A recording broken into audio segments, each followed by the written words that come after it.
Alors, aujourd'hui, je bénis les Seigneurs d'être là, ici, pendant ces instants. Moi, aujourd'hui, j'aimerais vraiment vous dire et vous prévenir que peut-être que je vous semblerai vous dire beaucoup de choses en même temps. C'est simplement parce que je suis pressé. Je suis pressé parce qu'il y a une urgence. L'urgence, c'est le peu de temps qui nous reste avant que Christ ne revienne. L'urgence, c'est le peu de temps qui nous reste selon les promesses qu'il nous a faites.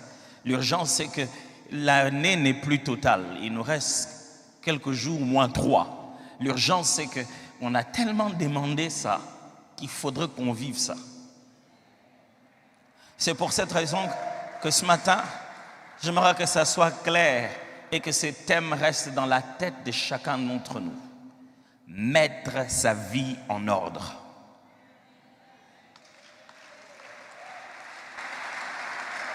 Mettre sa vie en ordre.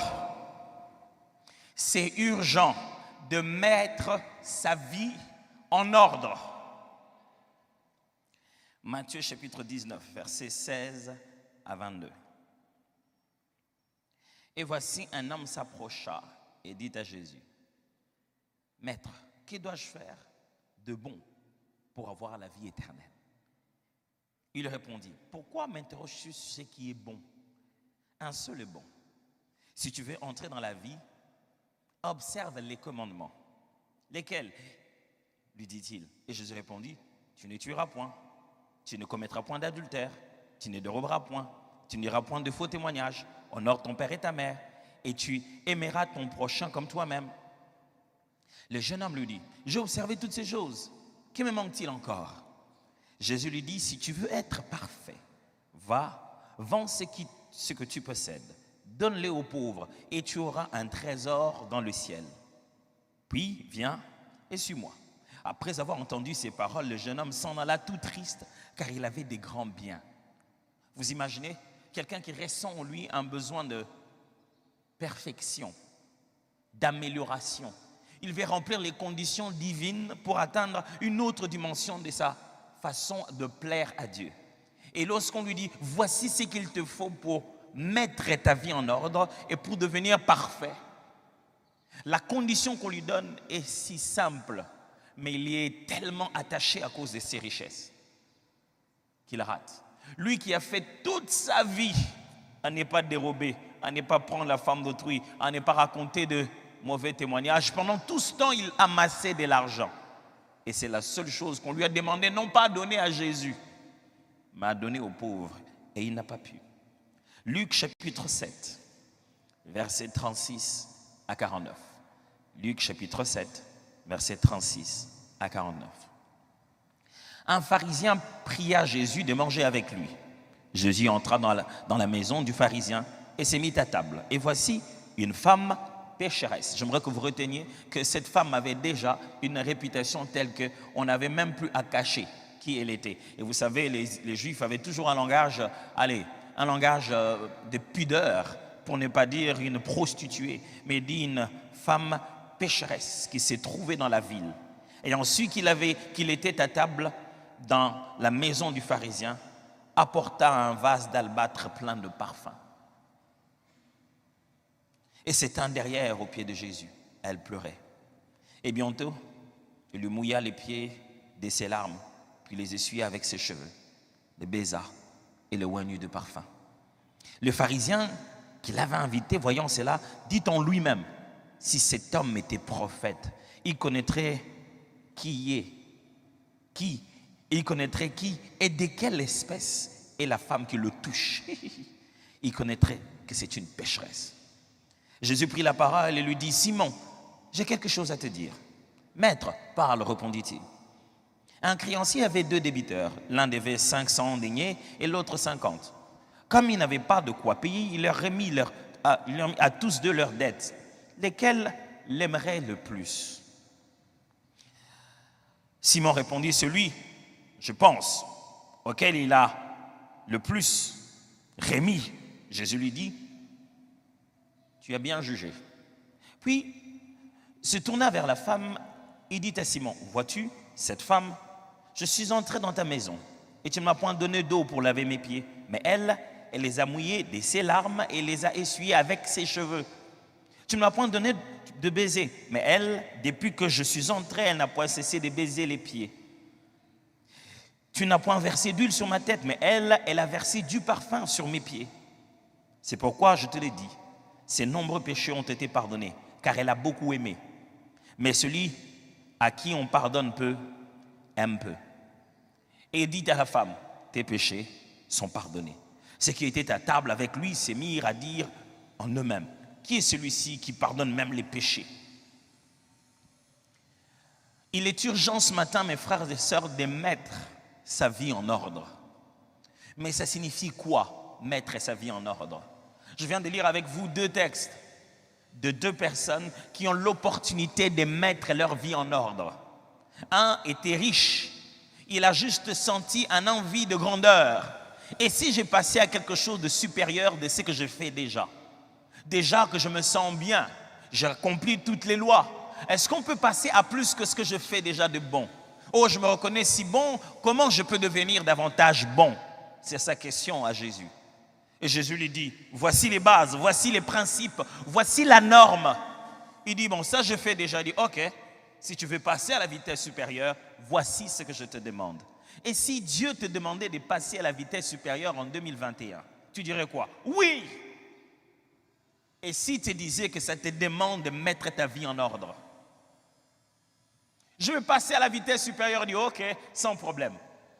Tu dois mettre ta vie en ordre. Qu'est-ce que je dois faire? Qu'est-ce que je dois faire de plus aux gens? Qu'est-ce que je dois faire de plus pour qu'on sache qui je suis? Non, tu dois juste te dépouiller, toi, de tous tes efforts de la vie et les rendre entre les mains de quelqu'un d'autre. Il dit, ah non, pas ça. Combien de fois, nous tous, nous savons ce qu'il faut faire pendant 2021? On n'est pas prêt à le faire, mais on continue à crier que les choses vont changer. Elles ne vont pas changer si toi, tu ne changes pas. Deuxième cas, c'est une femme qui est déjà consciente qu'elle est pécheresse. En plus, sa réputation est déjà répandue de tous, connue de tous, qu'elle est pécheresse. Elle le sait. Elle apprend qu'elle a l'opportunité de rencontrer quelqu'un qui peut tout changer. Elle le voit comme une personne importante. Vous savez, des femmes d'une telle vie n'ont pas vraiment de vie, pour ainsi le dire. N'ont pas grand-chose à donner à qui que ce soit, personne ne peut hériter. Et elles ont tendance à garder leurs richesses dans des biens précieux, dans des bijoux. Et le parfum de nard plus le vase d'albâtre, c'est un parfait mélange pour donner plus de valeur à une chose aussi précieuse que les parfums à l'époque. Parce que le vase lui-même permettait à ce que le parfum qui est concentré, l'huile parfumée qui est concentrée, puisse mieux vieillir et avoir plus d'odeur. Avec les temps, il en fallait juste un peu et l'odeur restait pendant longtemps. Ce qu'elle tenait, c'était son billet de sortie, sa petite façon de préparer son deuil. Les jours où elle mourait, il y a de quoi vendre pour pouvoir l'enterrer. Elle n'a personne d'autre. C'était sa retraite. Si elle ne travaillait plus, c'était son compte en banque. Même exercice. Exactement même exercice que l'homme riche. Sauf qu'elle, cette femme pécheresse, sa seule richesse, c'était son parfum de nard pur dans un vase d'albâtre. Elle vient, personne ne lui a demandé. Elle n'a posé des questions à personne. Elle sait quoi faire. Combien d'entre nous, pendant cette année, nous savons très bien quoi faire? Vous n'avez même pas besoin d'entretien avec un pasteur. Vous savez ce que vous devez faire. Vous n'avez même pas besoin qu'on vous écoute ou que quelqu'un vous aide. Vous savez ce qui doit changer. Mais vous vous leurrez en vous disant, pourvu que je réussisse à atteindre cet objectif tout en n'échangeant pas. Cette femme savait qu'elle ne pouvait pas passer le cap. Elle devait aller voir quelqu'un. Elle est venue, elle qui n'avait plus rien à protéger, aucune réputation à garder. Elle n'avait plus rien à perdre. Frère, dans la vie, vous commencez à changer véritablement quand vous n'avez plus rien à perdre. Elle n'avait plus rien à perdre. Elle a couru, s'est jetée par terre. On va me dire que je suis sans respect, comment je suis. On a déjà tout dit ça. Si on va encore ajouter ça pour que je change, qu'est-ce qu'il y a de mal? C'est juste dit, ok, je vais venir. Elle se jette aux pieds de Jésus par derrière. Elle commence à verser le parfum, l'huile. Les parfums à l'époque, ce n'était pas un spray.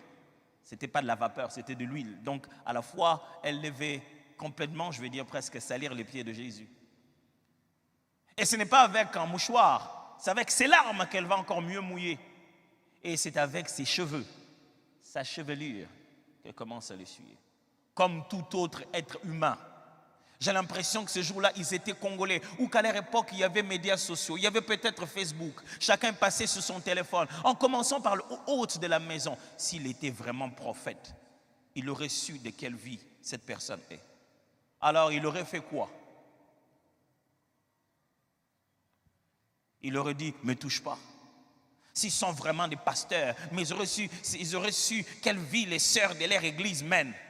Alors, ils auraient fait quoi? Il les aurait dit, n'entrez pas. Vous pensez qu'on passe à la chair en vous prêchant parce qu'on sait que vous êtes parfait?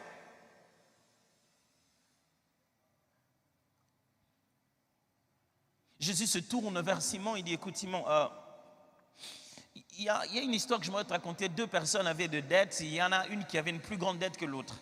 Mais ils sont allés vers leur créancier, il leur a dit, écoutez, je vous pardonne vos dettes. Vous ne pouvez plus les donner, c'est fini, je vous remets vos dettes. Il dit, lesquels de 2 penses-tu qui va beaucoup aimer ce créancier? Elle dit, mais c'est lui à qui on a pardonné beaucoup. C'est lui qui avait une grosse dette, quand on lui dit qu'il ne faut plus payer, il va beaucoup aimer. Elle dit, justement, tu es dans cette situation, il y a celle-ci. Voici le standard. Quand j'entre chez toi en tant qu'invité, tu dois me oindre d'huile la tête, mettre longue sur mon visage et qui va commencer à se fondre sur moi et faire parfum. Tu dois laver mes pieds parce qu'ils sont dans une région désertique et donc ils marchent avec des sandales et ils sont tous sales. Et là où ils doivent manger, leurs jambes peuvent probablement être à côté de leurs convives. Il fallait les laver. Tu n'as fait aucun de tout ça. Moi, je suis entré chez toi. Cette femme est venue, elle l'a fait. Elle aime beaucoup. Parce qu'elle est consciente que ce qu'on lui a pardonné est beaucoup. Ça ne veut pas dire parce qu'elle a plus péché que toi, mais elle est consciente qu'elle ne pouvait rien faire si elle n'avait pas reçu ce pardon. C'est parce qu'on a tendance à croire qu'on est déjà un peu bien qu'on pense qu'on n'a pas besoin de changement. Jésus dit, il vaut mieux encore pour toi comprendre combien mauvais tu es. Je t'aiderai à changer. Que de croire qu'il suffit juste que je t'ajoute un commandement de plus pour que tu deviennes parfait. Et si je t'ajoutais le seul commandement de plus, est-ce que tu le ferais? La preuve, le jeune homme riche ne l'a pas fait. Je suis suffisamment parfait, je n'ai pas besoin de me défier encore jusqu'au point de donner tout mon argent. Je vais déjà bien, je suis gentil avec les gens. Je vais bien, j'aide de temps en temps les gens. Mais quand Dieu dit, dépouille-toi de ce qui devient ton idole, tu te dis, non, je suis déjà bien avec les gens, je n'ai pas de problème. Je ne suis pas obligé d'arriver jusque-là. Je vais déjà à l'église chaque dimanche.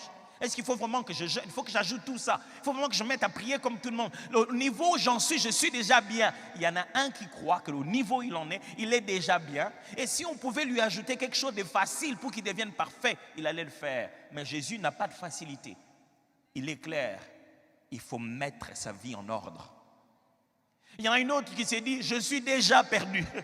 Je n'ai plus rien à perdre. Je suis déjà pécheresse et je n'arrive pas à abandonner cette vie. Je ne saurais pas. Si quelqu'un ne m'aide pas, elle tombe par terre, elle s'en fout des gens. Elle sort là-bas, pardonnée, appréciée. Dans une autre version, on parle, dans un autre évangile, on parle du fait que Jésus considère son acte comme prophétique. Elle a posé l'acte de l'embaumement de Jésus. Jésus dit, elle a fait ceci pour mon corps. Elle m'a déjà embaumé, bien avant. Il ajoute, partout où on prêchera l'évangile, on parlera de cette femme. Et je suis en train d'en parler maintenant. Mettre sa vie en ordre, ça signifie quoi? 1. Ça signifie arrêter de faire porter le chapeau de ses actes à Dieu ou au diable. Arrêter de faire porter les chapeaux de ses actes à Dieu ou au diable. Oh oui. En fin de compte, qui l'a fait? Pasteur, ce n'était pas moi. C'est juste le diable m'en veut con. Qui a ressenti le plaisir? Ce n'était pas toi. Qui a ajouté ce chiffre dans cette facture? Ce n'était pas toi. Qui a dormi toute la nuit pendant qu'il savait qu'il devait se réveiller à 3 heures? Ce n'était pas toi. Qui est en train de promener son téléphone rempli, bourré, sa carte mémoire est remplie de pornographie? Ce n'est pas toi. Quels sont les démons qui se réveillent la nuit pour utiliser ton téléphone? Quel est l'Esprit de Dieu qui t'a poussé, qui t'a inspiré sur un site pornographique? Qui doit porter les chapeaux? Le pentecôtisme a créé un système où ce n'est jamais nous, ça doit être un esprit. Ce n'est jamais nous. Vraiment, je manque un esprit de prière, c'est pourquoi je ne prie pas beaucoup. J'ai été dérangé par un esprit de séduction, c'est pourquoi je suis tombé. Je manque un esprit de consécration. Pasteur, prie pour moi, pour que je sois consacré. Hey, arrête de dormir, consacre-toi, un point c'est tout. Il n'y a pas de prière pour ça. Il est temps de mettre sa vie en ordre. Qui doit porter les chapeaux de ton retard au travail? Qui? Combien de fois on te répète, quand le chef est déjà là, il faut que tu arrives. Et non, les transports étaient difficiles. Comment le transport devient difficile que quand toi tu arrives à l'arrêt de bus? C'est la faute à qui? Moi je suis combattu quand je suis en route. Il y a toujours des embouteillages. Tu n'es pas combattu. À cette heure-là, il y a toujours des embouteillages. Tu veux garder ton travail, arrive à temps. Réveille-toi à temps, arrive à temps. Ce n'est ni la faute de Satan, ni la faute de Dieu. Celui qui veut changer sa vie doit commencer par être conscient de ses responsabilités. Ce n'est ni la faute à Satan, ni la faute à Dieu. Mettre sa vie en ordre signifie clarifier ses véritables convictions et les respecter en secret. Clarifier ses véritables convictions et les respecter en secret. Un homme qui était convaincu du judaïsme, un érudit d'une école très élevée de Gamaliel. Il est allé apprendre et il était un super zélé de la religion juive. Et quand il arrive, il était un grand amoureux du temple et il entend dire qu'il y a des disciples dont leur maître a dit qu'il va détruire les temples. Cet homme s'appelait Saul de Tarse, plus tard Paul. Il est motivé dans son cœur par une conviction juste et noble. Au nom de Dieu, il se met à tuer quiconque a parlé en mal du temple. Il est là en train d'attendre. Les gens viennent déposer devant lui leurs habits pendant qu'ils sont en train de flageller, pendant qu'ils sont en train de jeter des cailloux pour tuer Étienne. Il sent qu'il est en train de le faire au nom de Dieu, mais ses convictions sont fausses jusqu'à ce qu'il ait rencontré le roi de gloire. Voilà ce qu'il dit. Toute ma vie ancienne, je l'ai pris comme de la boue. L'ancienne vie de Paul, ce n'était pas une vie de péché. Non. C'était une vie d'une autre forme de sanctification. C'était un juif pratiquant, un vrai fanatique. Quand il dit que mon ancienne vie était une boue, ce n'est pas pour dire que mon ancienne vie, j'étais impudique. Non. Il dit, je ne comprenais pas dans quoi j'étais. Les convictions que je pensais être justes ne l'étaient pas. J'étais perdu. Cette année, il faut que ça se sache. Est-ce que tu es conscient que Dieu voit partout? Si Dieu voit partout, arrête de mettre tes mains dans les sacs des gens pour voler leur téléphone.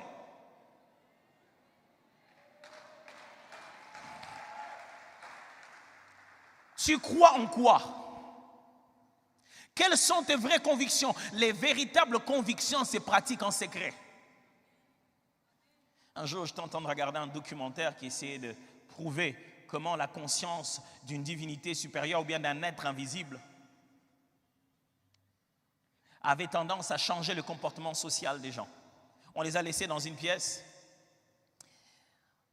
On leur a donné un exercice pour lequel ils ne devaient pas vraiment tricher, mais ils ont eu tendance à vouloir le faire d'une certaine manière. Quand on vient leur poser des questions, ils mentent presque. Jusqu'à ce qu'après on leur dit, on leur fait faire un exercice en leur disant, dans cet endroit se trouvent des esprits ou quoi. On leur a fait croire qu'il y avait une présence invisible. Tout de suite, ils se sont régulés, ils se sont dit, on ne sait jamais. J'en avais pas fait 20 minutes, j'avais fait 15. Ils ont commencé à confesser. Parce qu'ils ont eu confiance que quelqu'un nous voyait. Quelles sont tes vraies convictions? La prière, tu en as besoin ou pas? Mais pourquoi on doit te supplier de venir le jeudi compris? On a inventé ce culte-là pour t'ennuyer. La prière, tu crois à ça ou pas? La Bible, elle est utile à connaître, à méditer ou pas? Pourquoi on doit te les rappeler par des posts sur Facebook? Oh, mais aujourd'hui, on ne nous a pas rappelé qu'est-ce qu'on devait méditer aujourd'hui. Qu'est-ce que tu dois méditer aujourd'hui? Tu as une grosse Bible de 66 livres et tu ne trouves rien à méditer. Quelles sont tes croyances? Tu crois vraiment à la Bible? Si tu crois en quelque chose, ça doit se savoir en secret. C'est en secret que se trouve ta véritable identité. Jésus n'a pas commencé à combattre le diable en public sur la croix, mais en secret dans le désert. Car c'est là que se trouvent nos véritables convictions implicites et internes.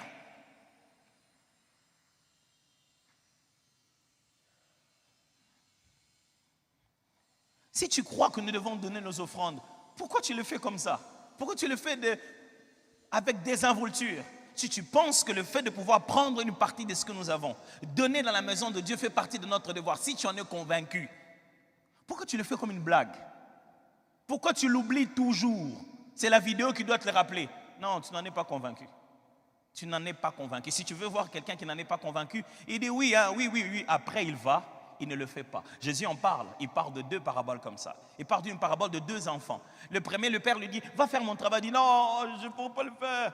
Après, il se répand. Il va le faire. Mais un autre dit, va faire mon travail. Il dit, oui, je vais le faire. Tout de suite, je vais le faire, tu vas voir. Après, il ne le fait pas. Lesquels des 2 a obéi? Frère, nous ne venons pas prêcher pour que vous puissiez nous dire Amen. La véritable façon de dire Amen, c'est de prendre ces convictions et en faire votre vie secrète.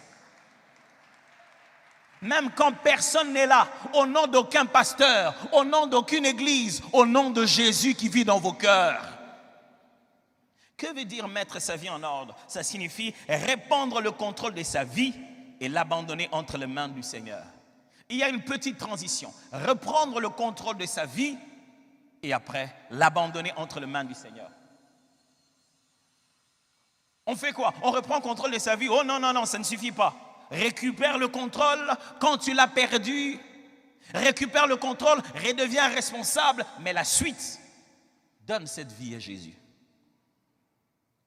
Abandonne-la entre les mains du Seigneur. C'est quoi abandonner la vie entre les mains du Seigneur? Ça veut simplement dire s'aligner maintenant aux principes divins. Commencer à faire sans questionner ce que Dieu t'a demandé de faire. Ça veut dire qu'il y a une autre volonté à laquelle tu es en train d'obéir. Il y a plus que ce que tu aimes. Il y a au-delà de ce que tu préfères. Il y a ce qui t'a été ordonné, conseillé, orienté. Et la bonne chose, c'est que tout ce que Jésus te dit, c'est pour ton propre bonheur. Dieu n'est pas un tyran qui s'assoit là-bas et te dit, ok, va là-bas, tourne. Nous ne sommes pas des bouffons du roi. Il n'est pas là en train de nous donner des ordres pour qu'il voie comment nos vies vont lui faire plaisir. Non, tout ce que Dieu nous dit, c'est pour notre propre bonheur. Qu'est-ce que Dieu a à faire que tu aies faim, que ton estomac soit vide pendant 30 jours? Ça lui fait quoi? Qu'est-ce que Dieu a à faire que tu ne choisisses pas ses études, mais que tu choisisses les autres? Ça lui fait quoi, lui? Tout ce plan pour lequel il insiste, c'est le plan de notre bonheur à nous. Quand Dieu te demande de mettre sa vie en ordre, ce n'est pas pour lui faire plaisir. Non. C'est l'obéir qui lui fait plaisir. Mais l'ordre qui va arriver ne va pas arriver au ciel. Le changement qui va se produire ne se produit pas en Dieu. Ne pensez pas que quand vous n'avez pas fait ce que Dieu veut, il y a Dieu qui commence à se sentir mal. Il dit, qu'est-ce qu'il y a, Seigneur? J'ai mal ici. Mon fils n'a pas obéi. Non, c'est toi qui vas souffrir. Sa douleur, c'est d'avoir parlé. Il connaît la destinée. Et il a parlé déjà avant. Et il sait déjà que tu vas pleurer. Tu vas pleurer.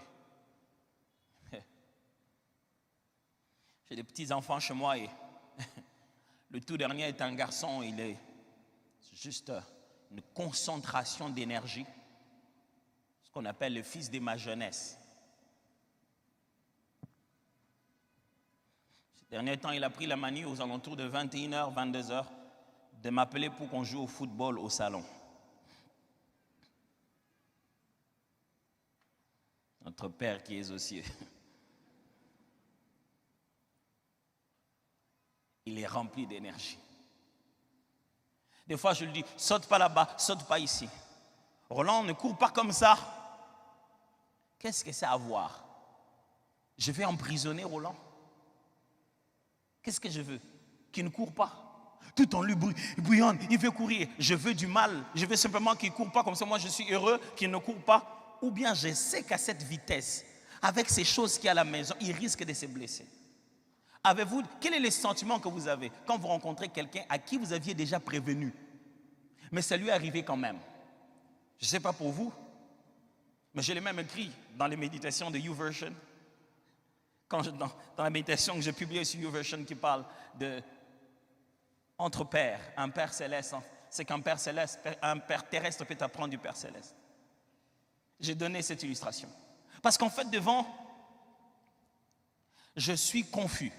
Je ne sais pas si je dois dire enfin, en lingala, on dit ozui. T'en as eu pour ton compte, je te l'avais dit. Je ne sais pas si je dois dire ça. Je ne sais pas si je dois lui dire, tu vois, les parents ont toujours raison. Ou je dois plutôt dire, oh, c'est pas grave. Je ne sais pas si je fais les deux en même temps. Il dit, ah voilà, tu vois, je t'avais dit quoi vraiment? Voilà. Mais c'est juste la compassion paternelle qui te fait même oublier le fait d'avoir raison. Tu n'as même plus envie d'avoir raison. Tu as juste mal. Et même quand tu lèves la voix pour dire que tu as raison, ce n'est pas pour avoir raison. C'est juste pour le rappeler que quand je parle avant, il faut écouter. À quoi ça nous sert de passer 31 décembre, veillée de traverser, 1er janvier, prière pour démarrer? À quoi ça nous sert d'écouter notre Père au début pour ne jamais lui obéir dans le reste du temps? Mettre sa vie en ordre signifie seulement arrêter les interdits et commencer les directives. Arrêter les interdits et commencer les directives. Frères et sœurs, cette année, il y a des choses qu'il faut absolument que tu arrêtes et je n'ai pas besoin de les connaître. Parce que personnellement, nous le savons. Toi-même, tu es là, tu te dis, ah, moi ici, il faut que j'arrête un peu de boire, ça me rend ridicule. Hein? Et tu ne le caches, ça fait quoi? Oh, qu'est-ce que j'ai à voir avec le fait que tu sors de l'argent de ta propre poche pour t'enivrer toi-même et te rendre ridicule? Qu'est-ce que ça ajoute à ma pastorale? Tu penses que quand tu es ivre, moi je vais cogner ma voiture, tu vas cogner la tienne. Il n'y a pas de transfert d'ivresse. Tu penses que quand tu es ivre, tu vas battre ma femme, tu vas battre ta femme à toi.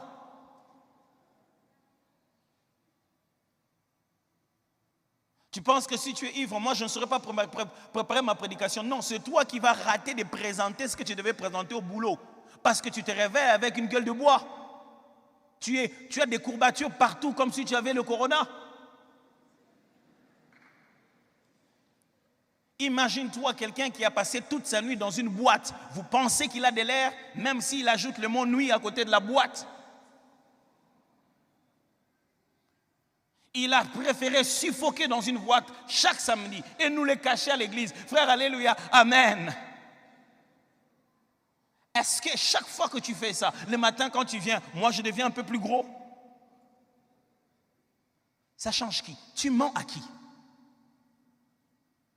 Est-ce que tu ne peux pas te décider finalement? Oh, ma femme ne le sait pas. Oh, est-ce qu'on jouait à cache-cache? Ta femme ne le sait pas, ton corps le sait. Le sang de ton corps sait que tu es devenu malade. À force d'aller vivre ta sexualité avec multiples partenaires, tu es déjà malade. Ton sang le sait. Bientôt, ton médecin va le savoir et ta femme va le savoir. Et nous tous, on va le savoir.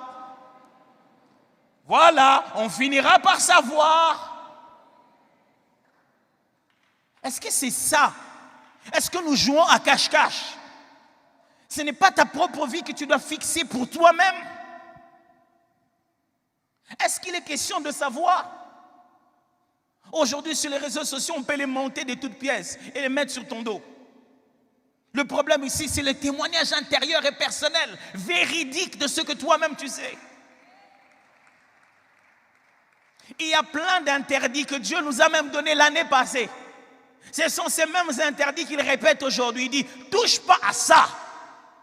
Il faut arrêter les choses qui sont interdites. Mais ça, ce n'est qu'une part. L'autre part, il faut commencer à obéir aux directives. Ça me fait mal que dans notre pays, on parle beaucoup de cette sanctification, d'arrêter les interdits. Mais on n'encourage pas trop la sanctification d'obéir aux directives. On dit que ce n'est pas de la sanctification, c'est de l'excès de grâce, c'est de la graisse. En fin de compte, si on fait qu'encourager les gens, on va les amener dans la mauvaise direction. Regardez combien de fois les apôtres disent, je vous encourage frères, je vous exhorte frères, je vous en conjure, je vous supplie mes frères. Les apôtres supplient les gens, ils les encouragent à la bonne direction. La foi chrétienne, ce n'est pas juste savoir la liste des pas faire. C'est aussi connaître ce qu'il faut faire. C'est en faisant ce qu'il faut faire qu'on n'a plus le temps de faire ce qu'il ne faut pas faire. Ok, je vais le répéter. C'est en se concentrant sur les directives qu'on n'a plus le temps d'aller vers les interdits. Parce que les directives nous occupent au même moment où on aurait censé être occupé par les interdits. Je me rappelle, fiancé, je venais nouvellement. Ma femme venait de me dire oui dans nos fiançailles. J'ai fait un grand travail de préparation et j'ai obtenu ce que je voulais. Elle m'a dit oui et je suis perdu. Une semaine, 2 semaines après, je suis allé voir le pasteur Roland. En toute sincérité, je lui ai dit, papa, je sais tout ce que les fiancés ne doivent pas faire. Mais je ne sais pas ce qu'ils doivent faire. Entre maintenant et se marier, on fait quoi? Plein de fiancés ne savent pas ce qu'il faut faire. C'est pourquoi ils passent tout leur temps à faire ce qu'il ne faut pas faire. Vous savez pourquoi? Parce qu'on leur a seulement dit ce qu'il ne faut pas faire. Et à force d'exposer la loi, on expose le péché. On donne envie de faire ce qui est interdit. Il a ri de moi. J'ai dit, pasteur, mais sanctifié, je sais le faire. Et on ne va pas se toucher, on se voit toujours en public, je connais toutes les règles, mais entre-temps, on fait quoi? Cette année, il faudrait que vous appreniez non seulement à fuir le péché, mais à aller vers la sanctification. Vous ne pouvez pas être réactif. Vous ne pouvez pas attendre où est le péché pour que je puisse le fuir. Toute ta vie, tu es là en train de chercher le péché pour le fuir. Le péché n'est pas la référence. Jésus est la référence. Demande-toi comment je peux devenir de plus en plus comme Jésus. Mettre sa vie en ordre, pourquoi? Pasteur, si tu continues comme ça, je vais quitter l'église. Pourquoi je dois mettre ma vie en ordre? Ok, parce que vous êtes vulnérable dans cet état. Vous voyez comme vous êtes là? Vous le savez vous-même, vous êtes vulnérable. J'ai une mauvaise nouvelle pour vous. Spirituellement, rien n'est caché. Les démons les savent. Les sorciers les savent aussi. Et vous savez qu'ils les savent. C'est pourquoi quand on veut commencer à chasser les démons, vous vous taisez, vous dites, au moins si je ne les chasse pas, ils ne vont pas me déranger, ils ne vont pas parler de mes problèmes. Vous vous trompez. Vous êtes conscient que quand votre vie n'est pas en ordre, vous êtes vulnérable quelque part. Vous ne prenez même pas le courage de riposter contre les attaques de l'ennemi parce que vous savez qu'au fin fond, c'est votre faute. Vous êtes irrésolu, vous ne savez même pas demander, vous ne savez même pas exercer votre foi dans certaines choses parce que vous dites, est-ce que j'en suis digne? Et vous dites, est-ce que le Seigneur sait ça? Est-ce que je peux insister? Tu ne te sens même pas libre devant ton Père. Deuxièmement, parce que vous risquez des conséquences néfastes. Jésus était clair, les jours où il a pardonné les péchés de la femme adultère. Il dit, personne n'est condamné. Il dit, où sont-ils? Ils sont partis. Il était clair. Il dit, personne ne te condamne. Moi non plus, je ne te condamne. Va et ne pêche plus. Oh, il était encore plus clair. Quand on a mené cet homme par ses amis, on l'a fait entrer par le toit, on l'a déposé, il était malade. Jésus, regardant leur foi, il a prié pour cet homme, il était guéri. Il dit, tes péchés te sont pardonnés. Va et ne pêche plus. Il est clair. De peur qu'il ne t'arrive quelque chose de pire. Vous savez, la loi de la satiété, c'est qu'on a tendance à, quand on désire une chose de mauvaise ou quelle qu'elle soit, la chose qu'on convoite, On se sent mal à l'aise quand on l'approche.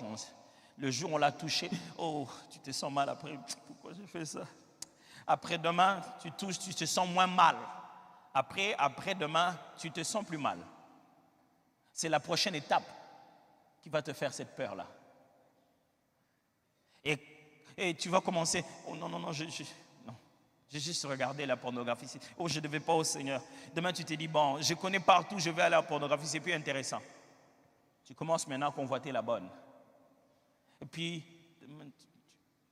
tu commences juste à parler, et puis, ah non, non, je ne devais pas, pardonne-moi. Tu envoies le WhatsApp pour dire, pardonne-moi, j'aime ma femme, je ne devais pas dire ça.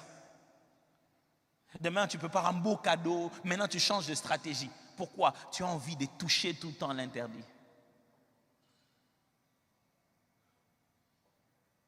Tu penses avoir pied.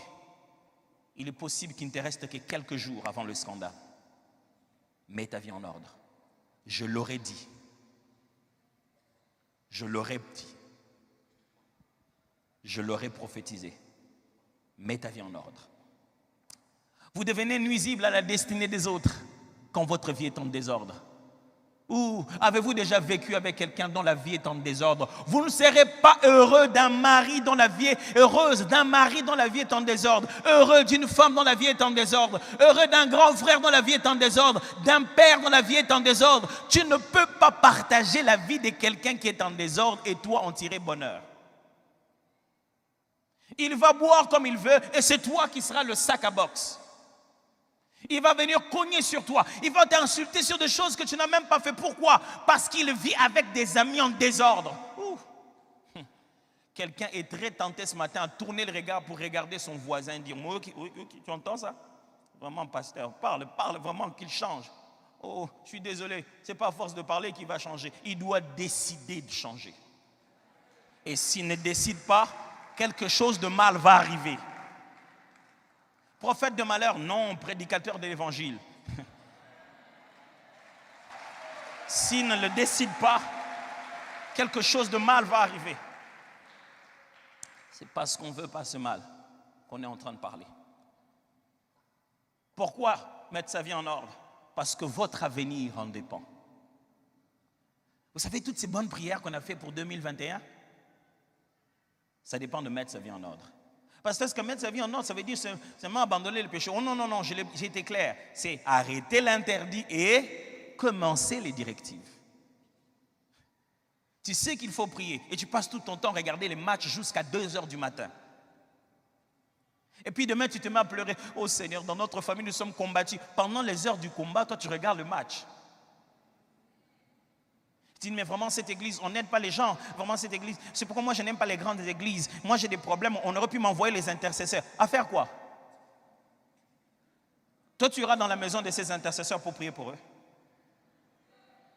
Pensez que la vie chrétienne consiste à faire engager les autres pour faire la part de notre responsabilité. Je suis ton pasteur, je ne serai pas jugé à ta place. Aucun intercesseur n'est censé faire ta part de la croissance. On ne te demande pas de prier comme une punition. Tu es en train de grandir. Et Jésus, quand il doit venir te chercher, il doit venir te chercher suffisamment grandi. Les intercesseurs, quand ils vont parler avec Dieu, ils ne vont pas avoir la conversation sur tous les plans. Dieu veut t'écouter toi. C'est toi que Dieu vise, pas les intercesseurs de l'église. Arrête de croire que le système est faible. C'est toi qui ne veux pas grandir. Grandis!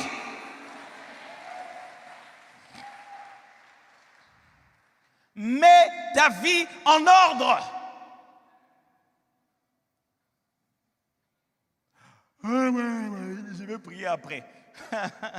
Ok, un peu de sommeil, un peu de lassitude et la pauvreté te surprendra. Selon la Bible, le caractéristique d'un pays pauvre, c'est l'oisiveté. Les gens n'aiment pas travailler. Ce pays n'est pas pauvre parce que juste aux mauvaises volontés politiques. Les Congolais font 8 heures au travail, pas 8 heures de travail. Ils le font 8 heures de présence après avoir écrit leur nom. Et ils passent tout le temps devant l'ordinateur à ne rien faire. Demande-leur de t'écrire ce qu'ils ont vraiment accompli comme tâche. Dis, on ne paye pas bien, c'est pourquoi je ne travaille pas. On paye parce qu'on travaille.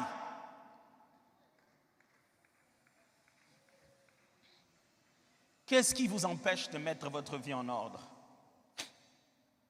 Qu'est-ce qui empêche d'habitude les gens à mettre leur vie en ordre? 1, la honte des autres. Parce que notre ordre, il est possible que ce ne soit pas leur ordre à eux. Il est possible que notre ordre soit quelque chose qu'eux, ils appellent démodé. Est-ce que tu es prêt à être démodé? Oh oui. Moi, j'étais tout petit avant ma conversion. Je vais confesser ça à ma femme aujourd'hui, elle va le savoir. Très petit, c'est moi qui avais les goûts. J'étais un vrai fashioniste. C'est-à-dire que j'allais des fois à l'école en noir-blanc et je revenais en rouge-blanc. C'est-à-dire que j'ai gardé ma culotte de gymnastique et j'ai mis mes catchs, donc je suis cool. Je me voyais dans ma tête, chérie, aujourd'hui c'est moi qui ai donné ça aux enfants. Il faut que tu le saches. Je l'avoue devant tout le monde. Et très jeune, quand j'ai donné ma vie au Seigneur Jésus, la première des choses que j'ai arrêté de faire, c'est paraître. Je vais dans ma garde-robe, je prends les choses qui respectent les codes de la couleur et je les porte. Oh, je ne vous vise pas du tout. Je ne vise aucun standard pour qu'il soit... Non. Je ne veux pas ça. Quand je me suis converti, je commençais à aller à l'église. Et je l'ai rencontré ici, je l'ai raconté ici la dernière fois. À ce moment-là, le Seigneur n'avait pas permis qu'on ait trop de moyens. Ma mère est allée dans la friperie et elle a acheté des culottes des plages. À l'américaine, c'était gros comme ça, et il y avait le ponte ici et c'était bleu ciel. Je m'en souviens très bien, parce qu'on était devenus très amis. Et j'allais à l'église, je prenais ma chemise blanche où on avait le cuisson de notre école, j'enlevais juste les cuissons et je portais ça. Et comme chaussures, j'avais les babouches. Et puisque quand tu te laves avec du savon qui est prévu pour la lessive, tu te laves avec, après tu deviens tout blanc. Ça devient tout blanc comme ça là, sur tes jambes, on appelait ça quand on était petit géographie. Parce que ça avait des formes comme de la géographie. Et on savait que pour fixer la géographie, il faut de l'huile de palme. C'est de mon époque, ils connaissent bien de quoi je parle. Tu vas en mettre suffisamment au point que tu brilles. Quand on dit loin d'huile ma tête, nous on oignait d'abord les jambes, c'est-à-dire, et ma journée déborde.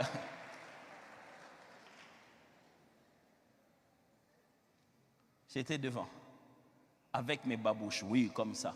À la jeunesse, là où toutes les autres jeunes filles sont hautes sur des talons et les autres jeunes hommes sont bien enfilés. J'étais là, à mes mains levées dans la gloire. Frère, si tu as honte de gens pour changer, sache qu'ils ne te sauveront jamais. Tu sais quoi? Ils ont honte de te dire d'arrêter. Et toi, tu as honte d'arrêter. Qui perd? Ils voudraient te dire, toi aussi tu dois changer. Et ils ont honte de te le dire. Et toi, tu as honte de changer parce qu'ils risquent de voir que tu as changé. Deuxièmement, la procrastination. Oh, c'est cette habitude qui consiste à se dire, je le ferai demain. Procrastination. Mets ta vie en ordre aujourd'hui, pasteur. Dès que j'aurai l'argent de ce salaire de cette année, je vais donner à cette jeune fille-là, comme ça, elle et moi, c'est fini. Oh. Finis ça maintenant. Non mais pasteur, on risque... Pourquoi nous les hommes, on commet des bêtises et on ne veut pas en subir les conséquences? Ne reporte pas demain ton changement d'aujourd'hui. Pourquoi? Qu'est-ce qui nous empêche de mettre notre vie en ordre? La mauvaise compagnie. Oh, la Bible est claire là-dessus. La mauvaise compagnie corrompt les bonnes mœurs. Ceux qui sont avec toi sont comme toi. Pourquoi tu vas changer? Oh oui, poussins, pareil à l'aiglon, mais lorsqu'ils vont grandir, on se rend compte que l'un a des ailes pour voler plus haut. Mais il est tellement resté dans la basse-cour que personne ne lui a appris à voler. Quitte la basse-cour. Dieu t'a appelé pour la grandeur. Qu'est-ce qui nous empêche de mettre notre vie en ordre? L'esclavage du plaisir. On aimerait bien l'arrêter, mais on aimerait que ça nous fasse le même bien. La quête au plaisir n'a pas de fin. Le plaisir devient de plus en plus cher. Plus on a de l'argent, plus on a envie de se prendre, de se faire plaisir. Mais chaque fois qu'on se fait plaisir, cela n'amène pas toujours le bonheur. Et enfin, le conformisme. Le conformisme. On veut tellement se conformer. Et la Bible est claire, ne vous conformez pas au siècle présent. Ne les faites pas pour être dans l'alignement. Le christianisme, c'est être différent. Ce n'est pas être pareil. Mon temps est fini. Moi, je n'arrive pas à céder ces micros si je ne dois pas vous dire comment mettre sa vie en ordre. Comment? Je vous propose 6 choses. La première, reconnaître qu'on a tort. Frères, sœurs, vous avez tort. Oh oui, vous avez tort. Pasteur, celui qui avait commencé, c'est pourquoi on ne se parle plus. Tu as tort d'avoir des ennemis et de ne jamais parler à quelqu'un. Tu as tort. Mais pasteur, tu ne sais pas le mal qu'il m'a fait. Tu as tort. C'est lui qui ne croit pas qu'il a tort, ne pense pas qu'il doit changer. Deuxième chose, reconnaître qu'on a besoin d'aide. Non, pasteur, moi-même je vais faire ça. Personne ne va savoir, je vais demander pardon aujourd'hui à Dieu. Demain, je vais plus refaire. Mais ça fait 5 ans que tu tentes ce cycle-là et tu n'arrives pas à le briser. Tu ne penses pas que tu as besoin d'aide? La Bible dit, confessez-vous les péchés les uns les autres. La meilleure façon d'avoir la victoire sur l'ennemi, c'est de briser le secret. C'est de briser le secret. Satan te fera croire. Je ne vais pas dire mes choses aux gens. Finalement, on va les raconter à tout le monde. Ne nous le dis pas. Après, tout le monde le saura. Ça sera sur Facebook. On le saura de la très très mauvaise manière. Non, les pasteurs, quand on leur raconte des choses, ils disent ça sur la chair. Depuis que tu viens ici, tu as entendu que je t'ai dit des choses de quelqu'un d'autre aussi. Quelqu'un qui s'est plaint ici, je le dis sur la chair. Il y a suffisamment de choses qui sont dites dans la Bible qui ressemblent à la vie de tout le monde. Je n'ai pas besoin de prendre la tienne. Ce qui est ici ressemble déjà à la tienne.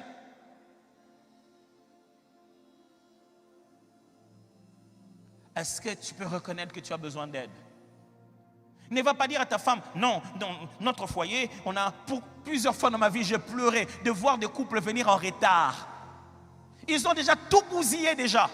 On dit, mais pourquoi vous n'étiez pas venu à la première année? On ne voulait pas que les gens sachent, on voulait gérer nos choses nous-mêmes. Et le résultat? Vous ne pourrez pas mettre votre couple en ordre sans demander de l'aide. On va là-bas, il ne faut pas tout dire aux parents, on va juste leur dire. Vous venez même chez le pasteur. Oh, nous, pauvres pasteurs. Même les médecins, on lui dit tout. Nous, au pasteur, on nous cache des choses. Dieu doit nous montrer. Vraiment, si tu veux que Dieu me montre, ne viens pas au bureau. Moi, je reste à la montagne, je cherche. Et comme ça, je vais venir te dire directement. Mais si tu es venu par toi-même, ne jouons pas à cache-cache. Au médecin, on est obligé de lui dire. Et le médecin te dit, tu penses que d'où ça te vient ça? Pourquoi tu as toutes ces apparitions? Je ne sais pas, le matin j'ai vu ça seulement comme ça. Il dit, mais ça, tu sais que ça peut paraître à cause d'une vie sexuelle active. Quelle est ta vie sexuelle? Ah, médecin, vraiment, j'ai des copines à gauche et à droite. Hein. Mais moi, tu dis, pasteur, je suis combattu. Le matin, je me suis réveillé comme ça. J'ai commencé à voir, donne-moi de l'huile.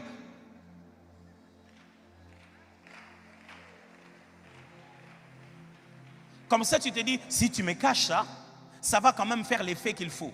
Si je te mets de l'huile sur le péché va gonfler. Je l'aurai loin. Tu as besoin d'aide.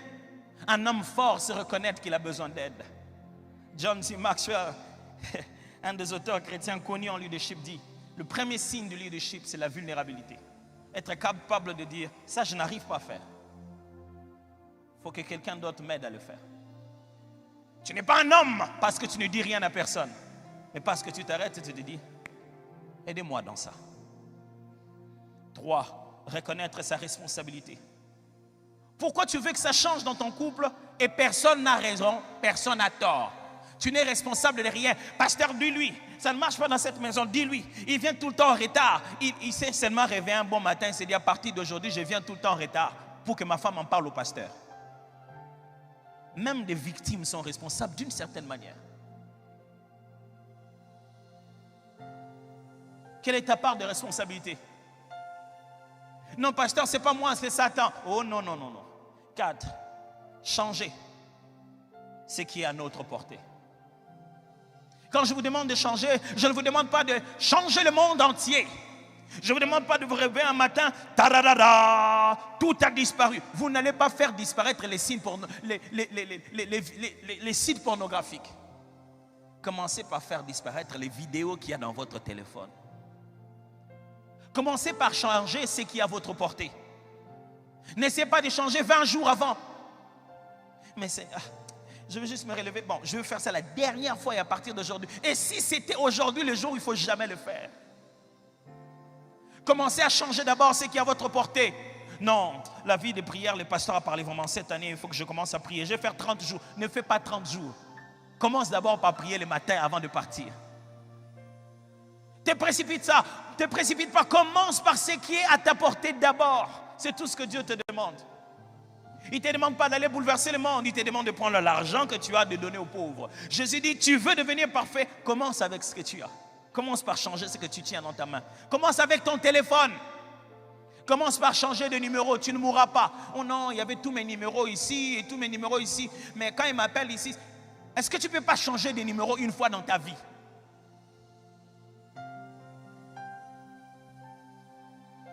Qu'est-ce qu'il faut faire d'autre? C'est détacher de ce qui nous fragilise.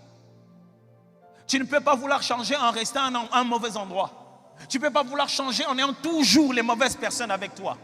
Il y a des amitiés qui doivent s'arrêter brusquement. N'ayez pas peur d'être radical quand vous voulez un changement.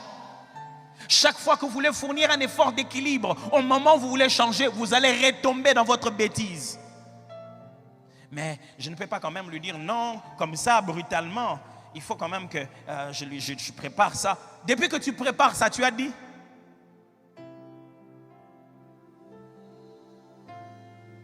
Enfin, être redevable à quelqu'un.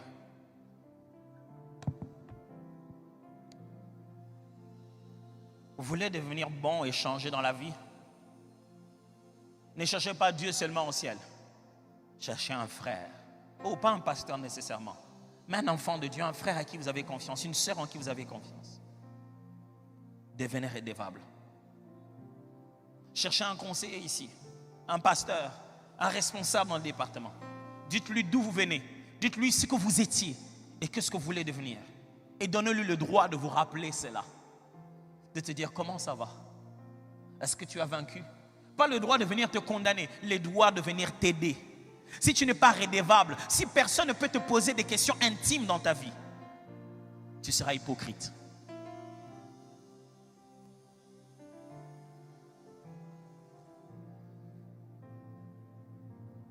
Si tu veux changer, tu dois le faire à la manière de la Bible.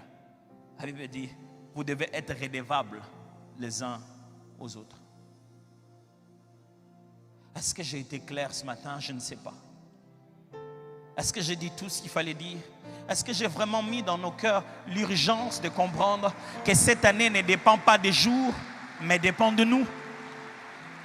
Est-ce que j'ai été suffisamment clair pour nous rappeler que ce n'est pas question de la gloire de Dieu qui va descendre seulement, mais c'est la décision de nos cœurs qui doit tout changer?